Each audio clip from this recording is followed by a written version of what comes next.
In 2022, we detected high-risk Chinese surveillance cameras, just like these on the table in front of me, that were stealthily built into U.S. infrastructure systems.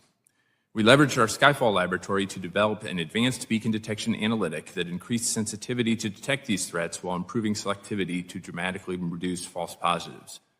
When we deployed the analytic to CyberSentry partners, almost immediately our analysts detected anomalous beacons on the OT network of a participating company. Our team identified the beaconing device as a camera manufactured by the Chinese company Dahua. Livermore developed a machine learning model to detect these devices at scale and deployed it. We found cameras on most of the participating CyberSentry entities, in some cases hundreds of them. Network traffic showed that these devices were beaconing to suspected hostile overseas servers. Some appeared to be transmitting encrypted video. Reverse engineering of the devices revealed they were also capable of providing a backdoor to any connected network. Notably, these devices were mostly sitting on OT networks, providing direct access to the physical processes. We worked with CISA to create and publish a set of playbooks that went out broadly to help asset owners who are not part of CyberSentry detect these devices on their own systems. This illustrates how the CyberSentry partnership between just a few dozen critical infrastructure asset owners, national labs, and CISA enhances cybersecurity across U.S. critical infrastructure.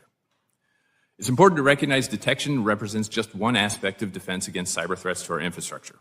The current threat picture demands a multi-layer approach. At Livermore, we use what we call the immune infrastructure framework.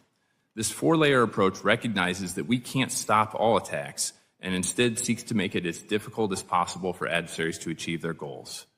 Layer 1 focuses on understanding critical infrastructure systems through modeling, simulation, and analysis. This essentially allows us to look at U.S. infrastructure through the eyes of our adversaries. Layer 2 attempts to keep the adversary out of our systems through supply chain assurance.